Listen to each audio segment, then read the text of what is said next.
Hello, happy Sunday. Hi everybody, I'm Pamela Waldrop Shaw and I thank you so very much for joining me today on It's in the Private Moment. It's in the private moment. So, regardless of who you are joining me today, leaders, entrepreneurs, mompreneurs, ministers, volunteers, moms, my single sisters, students, business owners, men and women, regardless of who you are and for whatever reason you joined me today, I want to thank you. And I want to invite you to join your friends as well. So hit that share button because in the next 30 minutes, I'm going to talk with you about the value of the private moment. You already know it. You've probably already heard me talk about it if you followed me very much at all. But the reality is our victories, our failures, our successes, our relationships, the journey that we're on, it's all in the private moment. So I'm going to share with you some thoughts on the incredible value of the private moment that I pray impact you in a way that you take practically into your week this week, and that it leaves you with a greater productivity, a greater awareness, and ultimately more influence and significance for what you do in life than you've imagined in the past. So what is it that creates an authentic person? What is it that attracts us to other people? Although I'm sure those answers vary, often we're drawn to someone's success. And of course, that's defined in so many different ways. And with multiple gauges based on your values, your upbringing, your experiences, and influencers and influences. But we're undeniably drawn more to some people than to others. Would you agree? So when we look at someone's outward success, we don't take into account the accumulation of their private moments. We don't think about their private choices, their disciplines, their values, their sacrifice, their courage, their tenacity, how hard they work at growth, all areas of growth, from spiritual to health, to educational, to relational, all areas of growth. We don't see them in the private moment. We see them celebrated, we see their accolades, we see the result, but we don't see the private moment. We don't see the struggle to make the best choice. We don't see them agonize over priorities. We don't see the temptation of going back to their default, going back to comfort, going back to easy, going back to familiar. Because real success is birthed in the accumulation of the private moment. If you think this is going to be valuable to your family and friends, I hope you'll share it on your Facebook. Just click that share button because I've got some good stuff for you coming up, okay? I reposted a meme of Dr. Caroline Leafs on Instagram, on my Instagram at Pamela Shaw. And what hers said was, when you are not you, okay, now get this. When you are not you, we all miss out on knowing God better because you reflect His image in a unique and beautiful way. Oh, that's so huge. When you are not you, we all miss out. We all miss out on getting to know God better because you reflect His image in such a beautiful and unique way, to which I added, when you develop your talents and strengths, and when you respond in obedience to God's whisper for the habits and relationships and direction of your life, and when you grow in the design and the push through of what is hard where God's planted you, you find yourself in the proverbial comfortable in your skin. People get you because you get you when you're comfortable in your skin. An honest and authentic day to day precedes the clarity and awareness that you want other people to perceive about you. And it's simple and it's hard. It's both simple and it's hard when you're standing in that obedience. Proverbs 14:12 says, there is a way that seems right to man. Justify, and I added, this is my paraphrase. It seems right. It seems justifiable. It's reasonable. It's explainable. It's believable. It's understandable. There is a way that seems right. But the scripture keeps going, ends in death. We can justify anything away. You know, God gives us the ability to discern right from wrong, good from bad, good from best. Best will always require greater restraint, greater courage, more accountability, and true obedience. But oh, the joy of living in the perfect you. We want people to perceive us for who we could be, who we sense God has designed us to be. But we continue to live as we have been. There's a big gap in that. So I'm going to invite you to think for a minute about 2 or 3 people in your life, 2 or 3 of your primary relationships. If you have paper or your note shelf app out, jot down 1 or 2 names, maybe 3, of primary relationships in your life. Now, jot down 1 or 2 things you wish each of those people would start or stop doing. This will not take you long. You've been thinking about this. The primary relationships in your life, jot their names down, and then 1 or 2 things that you wish they would stop doing or that they would start doing, because you've asked them to do this before. How many times have you thought about this? How often does this cross your mind? If he would just stop doing that, or if he would just start doing this, you wish they would change just 1 or 2 behaviors or habits to act differently towards you. Have you told them this before? I'm guessing that you have. Now, what about you? What behavior or habit have you changed in the past 60 days, just since New Year's, that you can sincerely say, I moved the default from comfortable and familiar and easy and the way it's been for years? I moved the default to a different place. I moved it from what it used to be to intentional and meaningful. And I'm still creating that behavior and neural pathway, but by golly, I made a decision and I have not gone back. Who can say that? Can you say that? Can you say that? We can often quickly list what changes or behaviors others need to make in order to be better, achieve more, find truer happiness, but we often deflect our own excuse, our own accountability in the private moment. The amount of time we focus on someone else's unhealthy, someone else's needed fix, the more unhealthy we become. In recovery programs and counseling, it's called obsessing. Obsessing over someone else. And obsessing over someone else over the responsibility of your own life, it's really important to learn healthy detachment. If I find myself obsessing more about someone else over my own personal growth and my own responsibility to change and pivot, I'm obsessing. So what I have to learn, what you have to learn, is healthy detachment, which means taking my own mood into consideration, my own feelings, my own emotions, before I take on someone else's mood, emotions, and feelings. If you think this is going to be beneficial, hit that share button. Pass it on to your friends on Facebook. I would really appreciate getting this message out. So today I cannot get Pastor Stephen Furtick's sermon from this morning out of my head. If you didn't watch it, the topic was dysfunctional comfort. Immediately I thought, this sounds a whole lot like what I have planned for Facebook Live today, and it's going to be about making choices in the private moment. And I hope I don't take on all of his thoughts and turn my 30 minutes into a Facebook Live, into a remake of his sermon. Oh, it was so good. It was so good. Just this, okay? Just this piece. If you just took this piece. To come into your calling, you have to come out of your comfort zone. To come into your calling, you have to go out of your comfort zone. I mean, bam. God will always call us beyond our comfort. Think about your vision and your dreams, even if you've broken that down into goals that you haven't yet attained. Does the thought of completing that vision, does it take you out of your comfort zone? Just the thought of accomplishing that, does it take you way out of your comfort zone? When you think of what you need to do tomorrow to take action in the private moment when nobody's watching, which is the moment your victory is gained, although the celebration may be larger and more public and down the road, when you think of what action you need to take tomorrow, is that like, oh, sure, I got that? Or is it like, oh, crap? I mean, when you think of tomorrow, what you need to do to advance your goal as a mom, your goal as a leader, your goal as a spouse, your goal as a mother, your goal as a neighbor, your goal as a servant. When you think about what you need to do tomorrow, is it like, oh yeah, I got that? Or is it like, oh crap?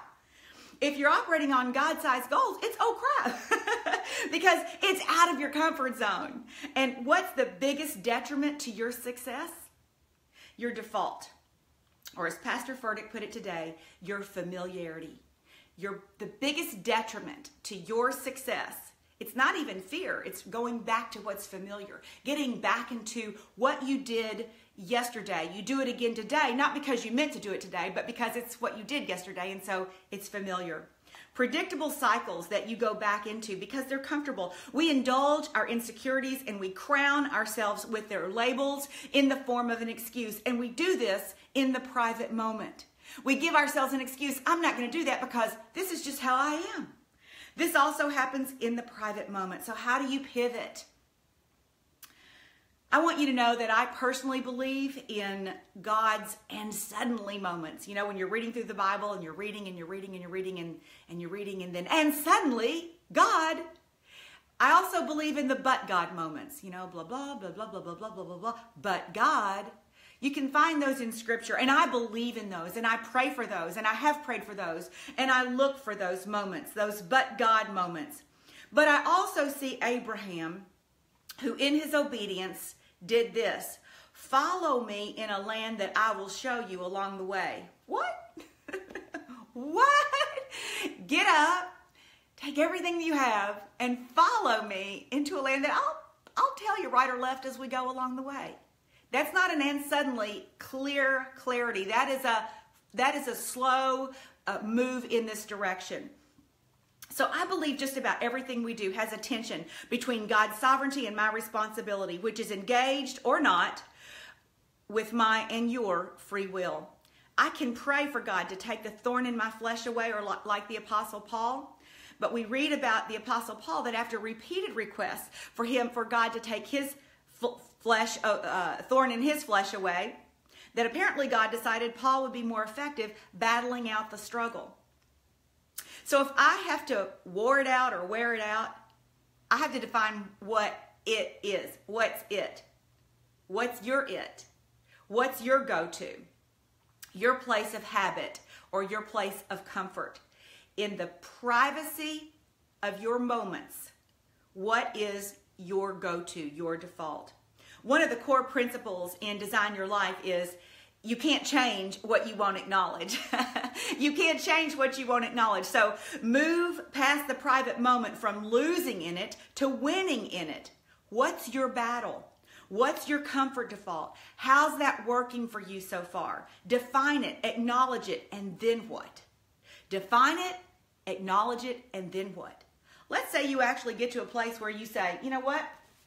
I know what my go-to is. I know what my familiar zone is. I know what my default is. I know when I give up. I know what excuses I make.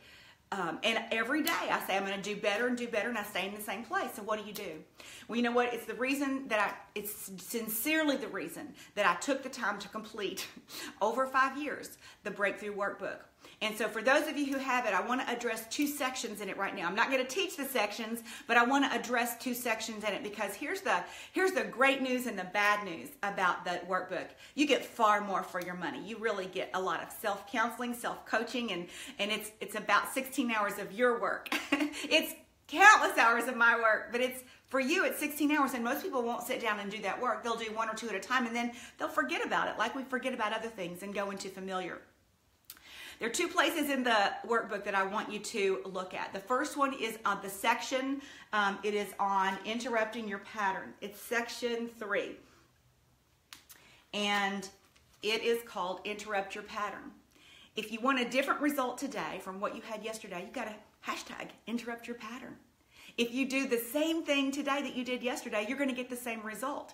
In the private moment when you know I can choose, let's say for me, I can choose a scoop of peanut butter because it's quick, it's satiating, it's satisfying, or I can go and have 8 ounces of a fresh green juice that I've made. Which would be the better choice? Well, for me personally, it would be the juice. There's nothing wrong with peanut butter, by the way. People have asked me when I reference peanut butter, people have said to me, is there anything wrong with peanut butter? Not the right peanut butter. If you have, well, my favorite is Smucker's Old Fashioned Crunchy. It's just peanuts and lightly salted. There's nothing else in it. So you don't want any, this is just bonus extra. You don't want any hydrogenated fat in your peanut butter, for example. Still, the juice would be better. More nutrients, more satiating, longer, it would be a better choice. So if I know this day after day, but it's easier to grab a spoon and grab the peanut butter. If I go to my default, then I add, well, who eats just one spoon of peanut butter? I mean, come on, let's keep it real. Have I ever had one spoon of peanut butter? It's torture. So whatever you might be battling, it could be something more important. Maybe you're working in a philanthropy and you need to call 20 donors today, 25, 100. Maybe you need to get X amount of dollars for your philanthropy. Maybe you're a business startup and there are a lot of contacts you need to make and there are other things that you need to do. Maybe you're a private business owner and there are 20 people you need to call. You need to set your bookings and your appointments for this week. Maybe you're a talent scout and you're looking for other people to tell them what you want to do. It doesn't really matter. What matters is what you're doing about it in the private moment. And your pattern has everything to do with what you're doing about it. So to interrupt your patterns have a whole lot to do with courage and recognizing your courage quotient.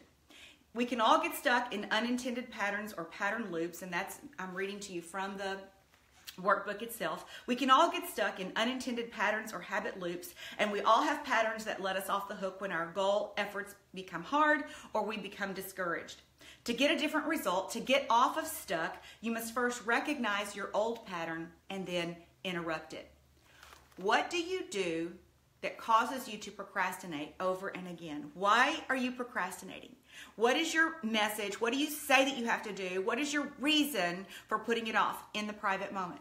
Is it because you think you'll have more time later, or you'll have more courage tomorrow, or people will be in a better place when you call them tomorrow? What is the story that has become your pattern that continues to deflect the result that you're after? If you don't intentionally change, alter, or shift the direction of your life, it will continually migrate in the exact same direction. So how do you have a breakthrough with the private moment? First of all, you have to recognize what those moments are, and you make a list of any person, skill, or circumstance that you've perceived to be an obstacle on your journey towards accomplishing your goal. And then there are several pages in this: 1, 2, 3, 4, 5, 6, 7, 8, 9, 10, 11, 12, 13 pages on interrupting your pattern, hacking the pattern. I'm going to give you a couple of them in case you do not have the workbook, and it would benefit you to hear what they are. Okay, so let me go back to the front. I want you tomorrow to wake up and know that you've made a decision tonight that you're going to have a different outcome, because you're going to recognize the private moment. You're going to recognize where you've lost in the private moment, and tomorrow you're going to win. And whatever that looks like, as long as you've defined what it is, and you recognize the private moment when nobody's watching, because that's where victories are born, that's where success is launched, and that's where failure will accumulate. It's in the private moment when nobody's watching. It's what you think, what you feel, and what you choose. Thinking, feeling, and choosing, and your awareness of that private moment. So here's the first one. When one of these enters your mind in a negative way, let me go back. Yeah, when one of these limiting possible obstacles enters your mind in a negative way, what does that sound like? List one positive thought you'll replace when this person or situation recurs. Where else are you likely, or have you in the past gotten stuck or tripped up on this or a similar goal? How will you prevent those interruptions, choices, or emotions next time from repeating themselves? How will you recognize when you're ready to give up or go back to your default? What is your old pattern of giving up? What do you say to yourself? What are your old white flag thoughts when you're ready to throw in the towel? How will you replace them? How will you keep these new thoughts visible and retrain your brain to push through? Section 3 is on patterns. Section 4 is on habits. It's probably a good 2.5 hours, just those two sections. But what happens after that is you get to a day. You get to the point of a day. This is my personal planner, and this is what my personal today looks like. Yeah, it is a lot. Let's see, how can you see it this? I don't know. There's a lot of writing. There we go. There's a lot of writing. I use a lot of color. I definitely use my move around half hour at a time. But what has happened in this new design, I'm taking you from defining what it is in the private moment that you want to change to practically putting it on a day and cross-checking yourself. because you're going to have 7 days this week to figure out what's your it. When in your private moment do you go to a lazy or comfortable default? And what would be the benefit of shaking that up this week, recognizing the temptation of the default, and then instead of going to the default, changing the behavior, changing the habit right in the moment of the private moment. When you do that, the accumulation of that is going to give you a different result. Could you get excited? It's that simple, and it's that hard. So first, we're going to define it, and then we're going to set up a really beautiful day for you this week. So the 90-day planner is completely re-edited. I'm going to go to a page of next week's because I haven't really filled that out yet, and I want to just walk you through a blank page. First of all, I'm in love with the space between 7 days.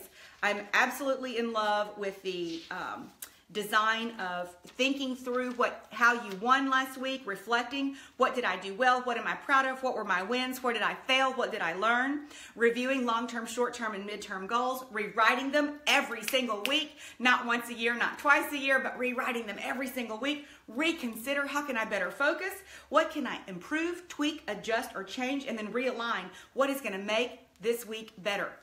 So let me ask you right now, what is going to make this week better? I'm going to tell you, it's going to happen in the private moment. What you think, what you feel, what you choose. It's going to happen in your private moment. Then the other piece of that, the space in between 7 days, roll over tasks for this week from last week. Check your master task list, see if there's anything you can add. Or another R, reprioritize. Here's so important. And I want to ask you to do this, whether you have the planner or not, whether you work from the planner or not, it doesn't matter to me. Here's the thing. List 3 top things that will impact the success of your week this week. What are 3 things that will impact the success of your week this week? And not just that, what are your key behaviors in the private moment that will support those wins? And then list 2 events that are going to get your focus this week, and then redesign, recommit, and that walks you through. I've done that one before. I'm not going to do that one again right now. I'll redo it again sometime. And I'm getting ready to make 10 5-minute freebie videos for the Breakthrough workbook. I want to be able to kind of give you at the beginning of each session, here's what it's about, here are places people are telling me that they might get stuck, and here's a workaround. So if you have any questions or comments about the Breakthrough workbook or the 90-day planner, first of all, be sure and watch all the free videos. They're free. They're on PamelaShaw.pink. They're also on my YouTube at Pamela Shaw. They're also on Design Your Life YouTube, which we just put up and just put just the design videos on there. But the free ones are on PamelaShaw.pink. You can get everything you need totally for free, and I hope you will. I hope you'll access that. But if you've got questions specific to what you're working on right now, either throw them in this chat or put them on my wall, and I will grab them. Okay, so let's take the it. We've got what is the it of your private moment that's going to make a difference? What is your it? What is your go-to? What is your comfort? What is your thought? Because it is all in the private moment. So, this particular page that I've turned to, the inspirational quote for the day says, when you think about quitting, think again about why you started. So, there are things here with your day that you can prevent going back to old habits. With this new edit, I've got Frame My Day, AM and PM, and it is outstanding. It starts your day and it stops your day with intention and focus. So 2 different times a day, you're really thinking about what is it that I want, what about my behavior and my choices are lining up to show that what I say that I want is actually how I'm living what I want. And then in between, it's got you to relist for tomorrow. What are your top 3 things for tomorrow? What are your key behaviors for tomorrow? Top 3 key behaviors. What's your 1 word or 1 phrase for tomorrow? Now, we're not just talking about for the year. We're not just talking about for the month. We're not just talking about for the week. On every daily page, it says my top 3 things, my key behaviors, my 1 word. It also invites you to 2 times a day to specifically note what are you thankful for? What's your gratitude? And before you go to bed, what are you surrendering? What's open-handed? if God has called you to this and this vision is bigger than you and you're going to need a little bit of assistance, He's never going to call you inside of your comfort zone. It's always going to be outside of it. Then what do you need to surrender tonight and just trust that you're moving in the direction with your free will against the temptation of going back to what's comfortable and what's known, that you're trusting the favor and multiplication of that. And then the activity side of the 90-day planner, of course, has 6 most important things to do: what to delegate, who to call, text, message, write, a section for things that just belong to your family and home, and then what to do in the evening. Again, I am in love with the edit, and I think that for those of you who've used it before, you will be as well. So throughout time, people have struggled. Let me get it back to a different thing. Throughout time, people have struggled. The history of time, the human race has struggled with remembering. We're not good with remembering. You know, the Israelites kind of showed us how bad they were at remembering, and we're like, yeah, the Israelites. Isn't it always great to point to somebody else who did something worse than you think you're doing it? It makes you kind of feel good about yourself. Yeah, those Israelites, man, they could have gotten it in 40 days, but it took them 40 years. How old are you? I don't like that question, so I'm just going to go ahead and ask you, how old are you? How long is it taking you to get this? Oh, we could have gotten it in one Sunday school lesson, but here we are still battling the same thing. So throughout time, people have struggled with remembering. Let me ask you right now, what 2 habits are you working to build? What 2 habits are you working to build? If you don't know both the answer to what the habit is and the steps you're using to build it, the tracking and accountability that's involved, you'll default soon to your old habit. That's just, there's no way around that. It's why I created the 90-day planner when Thomas was a toddler. I needed focus assist. I didn't need to know how to write out goals. Okay, I knew how to do that. We can always get better at writing them out, but you write them out once a year or once a quarter or once a month. I needed focus assist every day.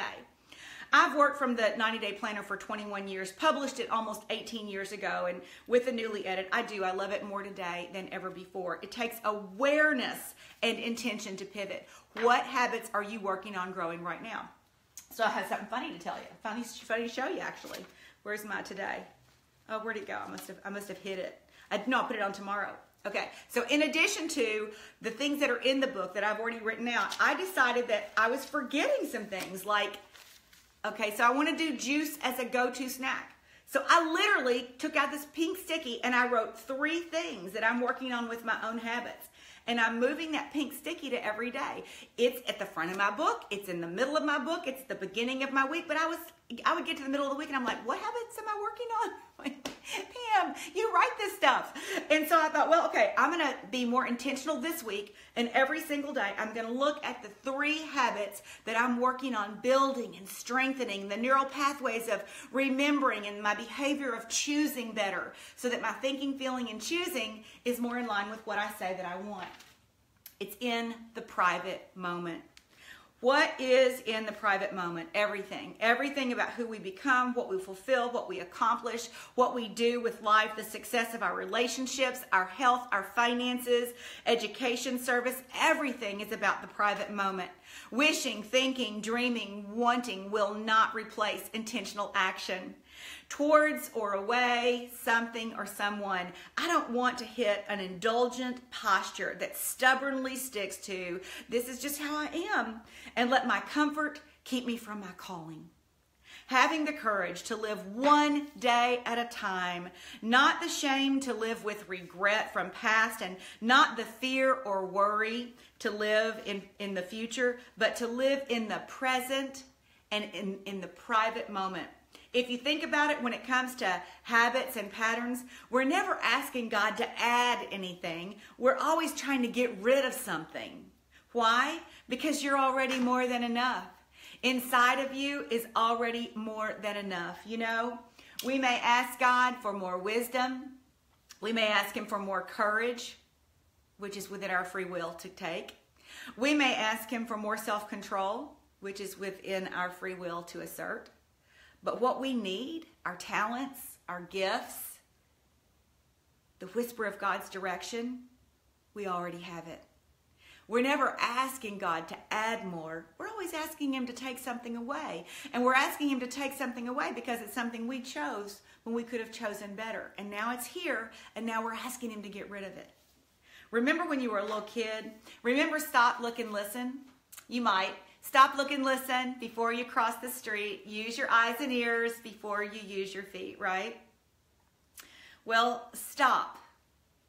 Stop. Let this be, stop, look, and listen. Let this be your everyday default when you feel yourself going to an old thought in the private moment, an old pattern in the private moment, an old person in the private moment, an old comfort in the private moment. Stop. Stop and ask God to quicken your spirit to your comfort zones and to create a restlessness in your private moment so you can interrupt your pattern and pivot. Stop obsessing over someone else and swim in your lane and work on your calling. Look, stop, and then look. Look around you. What clues or what emotions or what thoughts are drawing you back into familiarity? Just be aware of the emotion. What is so luring about that? And acknowledge what it is and give it a voice, and then remind it that it is not going to win today. Stop, look, and then listen. Listen to the voices of encouragement, the saints who have gone before you in God's word, or those you're blessed to walk alongside you today. Stop, look, and listen. Design your day, design your week, make some decisions as you look back at your 90-day planner. How will you frame your day, morning and evening, with intention? And what are your top 3 things that for just tomorrow, what are your top 3 things for just tomorrow that you're going to pivot, that you're going to get out of stuck, that your private moment is going to have victory and not familiarity and comfort? What are your top 3 things, and what are your top key behaviors to make sure those 3 things happen to support the success of your day? Your one word or phrase, your go-to, and what gratitude or surrender will you lift up tonight? So, thank you for joining me. I so appreciate the time invested, and I pray you got something that will give you a better week this week than you would have had you not shared the time. Go to PamelaShaw.pink. There are free videos, free downloads. There's shipping all week until the 10th. And then my 2 beautiful assistants are both on spring break for a week, so we will ship through Friday, but after that it'll be when they get back. So if there's something that you need, make sure you get it before Friday.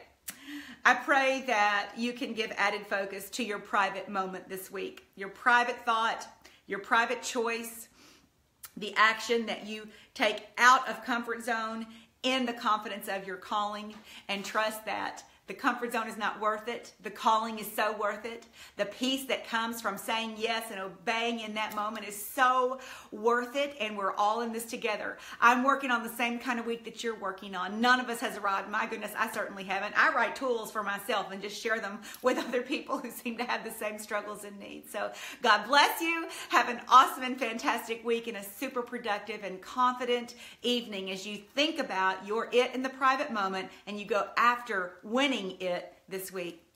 Until next time.